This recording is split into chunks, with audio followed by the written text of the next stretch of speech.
क्यों शिफ्ट हुए, वो घर क्यों छोड़ा, आपकी नंदों ने आपको निकाल दिया, आपकी सास ने निकाल दिया, ऐसा बहुत सारे लोगों ने कमेंट किए हैं। ऐसा बिल्कुल बिस्मिल्लाहिर्रहमानिर्रहीम, अस्सलाम वालेकुम। मैं बस कैसे हैं, उम्मीद करती हूँ सब ठीक ठाक होंगे, खैर वाफियत से होंगे, जहाँ भी रहें खुश रहें, आबाद रहें, हंसते रहें, मुस्कुराते रहें और ढेर सारी खुशियाँ बांटते रहें। मेरे चैनल को लाइक शेयर कमेंट और सब्सक्राइब करना आपने बिल्कुल भी नहीं भूलना। आज मैं आप सब लोगों के सवाल के जवाब लेके आई हूँ, क्योंकि आप लोगों के कमेंट बहुत आ रहे थे कि आप लोग इस घर में क्यों शिफ्ट हुए, वो घर क्यों छोड़ा, आपकी नंदों ने आपको निकाल दिया, आपकी सास ने निकाल दिया, ऐसा बहुत सारे लोगों ने कमेंट किए हैं। ऐसा बिल्कुल भी कुछ भी नहीं है। तो मैंने कहा चलो इस बात पे मैं व्लॉग बनाती हूँ, आप लोगों की जो सारी गलत फहमी है वो दूर कर देती हूँ कि हम इधर क्यों आए, कैसे आए और कब आए। तो ये बात कुछ यूँ है, मेरी शादी हुई 1.5 साल पहले, मैं अपने ससुराल गई, उधर रहती थी, खाती थी, पीती थी, हर किसी के साथ हंसती थी, बोलती थी। हमारा ऐसा कुछ भी नहीं था कि हमने अलहदा हो जाना या नहीं हो जाना।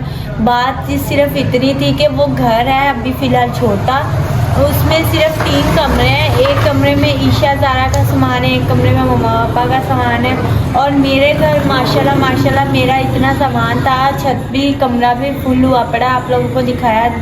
नीचे वाले भी 2 कमरे, हर चीज़ बहुत ज़्यादा थी। तो जब मेरी शादी हुई थी तो मैं उधर गई थी, उधर ना एक कमरे में जितना सामान आया था हमने रख लिया था, बाकी ना बड़े भाई हैं, भाई आदल, वो जिधर रह रहे थे ना उनके घर में हमने जो सामान था ना उनके घर में रख दिया। तो वो जब तक इधर रह रहे थे हमारा सामान इधर महफूज पड़ा था। जब वो उन्होंने ना शिफ्टिंग करने का सोचा, उन्होंने कहा कि हम लाहौर चले जाते हैं तो अपना सामान वगैरह देख लो क्या करना है। फिर घर में जगह तो थी नहीं, मेरी मम्मा का मतलब मेरी मदर और लोगों का भी बहुत ज़्यादा सामान था, पेटियां थी, ये वो भी इनके घर में पड़ी थी। पर मसला ये था कि अब हम कोई एतमाद वाला बंदा नहीं था, इसलिए फिर हमने ये सोचा, मेरे फादर और मदर लोगों ने कहा कि आप लोग ऐसा करो, हम अपना सामान इधर ले आते हैं, आप लोग जो अपना सामान है ना उधर शिफ्ट कर लो, जब तक हम अपना घर दोबारा से नहीं बना लेते। तो माशाल्लाह अब हमने अपना घर बनाना है, डबल स्टोरी करनी है, छत पे भी घर बनाना है, कमरे वगैरह बनाएंगे, नीचे भी दोबारा सारा लेंटर शेंटर डाल के प्यारा घर बनाएंगे। फिर हमारी उधर जगह बनेगी, हमारा सामान उधर आएगा, फिर हम उधर जाएंगे। ना मुझे मेरी नंदों ने निकाला, ना मेरी मुझे सास ने निकाला, हम बड़ों की रजामंदी के साथ आए हैं, बड़ों ने कहा है तो फिर ही इसलिए हम आए हैं। इसलिए आए हैं कि हम मेरा सामान था बहुत ज़्यादा और घर था बहुत छोटा। मेरे अगर वो लोग 2 कमरे मुझे दे देते थे ना तो फिर भी उनका सामान पूरा ही आता था, ये मजबूरी थी। इस मजबूरी से हमने फिर जो आदिल भाई ने घर छोड़ा उस घर में हम आके रहने लग गए। अब माशाल्लाह जब हमारा बड़ा घर तैयार हो जाएगा, बन जाएगा, हमने दोबारा अपने मम्मी अब्बू के पास चले जाना, उधर ही रहना है, क्योंकि वो हमारी जिम्मेदारी है, हमने ही उनको संभालना है। बाकी तो बेटियां तो अपने घर चली जाएंगी, पीछे कोई भी नहीं है, हमारा ही घर है, अम्मी अब्बू भी हमारे हैं। आज नहीं तो कल हमने अपने अम्मी अब्बू के पास चले जाना है। बस आर्जी तौर पे इधर रह रहे हैं कि जब तक मकान नहीं सही हो रहा ना, मकान सही कर लें फिर हम उधर चले जाएंगे। और लोग पता नहीं कोई कुछ कह रहा है, कोई कुछ कह रहा है कि ऐसे हो गया वैसे हो गया, ऐसा कुछ भी नहीं है। ये वजह थी, ये रीज़न है, मैंने आप लोगों को ये रीज़न बता दिया है। इस रीज़न से हम अलहदा हुए हैं, उन्होंने ना हमें अलहदा किया ना हम अलहदा खुद हुए हैं, हम इकट्ठे ही रह रहे थे।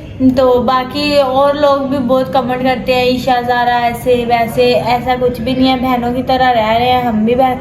अगर आप लोग ये सोचो ना, अगर वो हमसे नाराज़ होते या हमें उन्होंने निकाला होता या हम ज़बरदस्ती उनसे निकले होते तो हम एक दूसरे के घर जाते आते मिलते, या एक दूसरे के साथ इतने प्यार मोहब्बत से हम जाते हैं, डेली जाते हैं, प्यार मोहब्बत से जाते हैं, मिल के आ जाते हैं।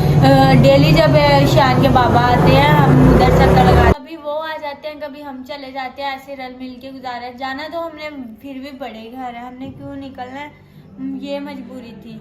और बाकी लोग जी ये बात थी, बहुत सारे लोगों के कमेंट आ रहे थे, मैंने कहा चलो आप लोगों को ना आज का व्लॉग में ये चीज़ हम लोगों को मैं समझा देती हूँ कि ऐसा कुछ भी नहीं है। आप लोगों के ज़हनों में पता नहीं क्या गलत फहमी थी कि क्या हो गया, ये अकेली क्यों रहती है। अभी मेरी शादी को हुआ ही 1.5 साल है, तो 1.5 साल में मैंने अलहदा क्यों होना था, बस यही मसला था, इसी वजह से मैं अलहदा हुई हूँ। लोग तो 10-10 साल इकट्ठे रह लेते हैं, तो मैं 1.5 साल में अलहदा होने लगी हूँ, ऐसा कुछ भी नहीं है। अगर ऐसा कुछ होता या उन्होंने हमें लड़के निकाला होता या मैं लड़के निकली होती तो हम एक दूसरे से ऐसे प्यार मोहब्बत से मिलते ना, जाते आते ना। आपके सामने डेली जाते हैं, उधर प्यार मोहब्बत से हर चीज़ उधर हंस बोल के आ जाते हैं। सिर्फ ये मसला है। बाकी इंशाल्लाह हमने अपना घर बना लेना है, डबल स्टोरी बनाएंगे। आप लोगों की सपोर्ट के साथ आप लोगों ने हमें बहुत सारी सपोर्ट करनी है। हम अपना घर शिफ्ट कर लेंगे, उधर ही शिफ्टिंग होनी है और किराए के मकान से जान छूट जाएगी। अल्लाह हाफिज़ कर देना है। बस आप लोगों ने दुआ करनी है कि जल्द से जल्द हमारा मकान बन जाए। और एक आपको खुशखबरी और देती हूँ कि मेरा शान होने वाला है पूरे 1 साल का। इसकी बर्थडे आने वाली है। डेट वगैरह मैं आप लोगों को नहीं बताऊंगी, बस अब मैं इसकी तैयारियां करने लगी हूँ। आज आपने आगे के व्लॉग के ना मिस नहीं करने, बहुत अच्छे व्लॉग आने हैं। मैंने शान की बहुत सारी तैयारी करनी है, बहुत सारे व्लॉग बनाएंगे।